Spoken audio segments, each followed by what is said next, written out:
স্বৈরাচার শেখ হাসিনার ভাগ্নি এবং শেখ রেহানার মেয়ে টিউলিপ সিদ্দিকী দীর্ঘদিন ধরে বাস করেন যুক্তরাজ্যে। যুক্ত ছিলেন দেশটির পার্লামেন্টের লেবার পার্টির একজন সদস্য হিসেবে, দায়িত্ব পালন করেছেন সিটি মিনিস্টার হিসেবেও। তবে বাংলাদেশে আওয়ামী লীগ ও শেখ পরিবারের দুর্নীতির সঙ্গে তার নাম উঠে আসার প্রেক্ষাপটে কিছুদিন আগে মন্ত্রিত্ব থেকে পদত্যাগ করতে বাধ্য হন তিনি। গুঞ্জন ওঠে, বাংলাদেশে না থাকলেও তার রয়েছে একাধিক সম্পদ।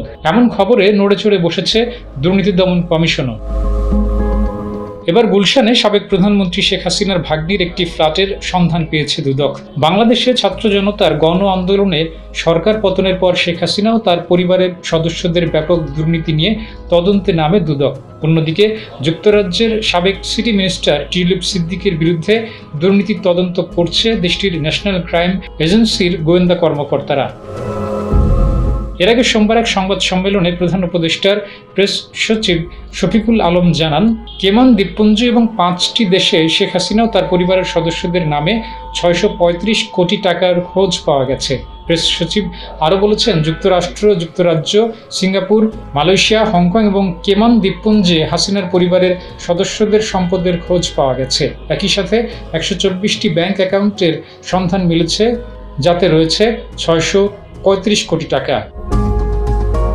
তিনি বলেন, রাজুকের 1,80,00,000 টাকা মূল্যের 7 কাঠা প্লট পাওয়া গেছে ক্ষমতাচ্যুত প্রধানমন্ত্রী শেখ হাসিনা এবং তার পরিবারের নামে।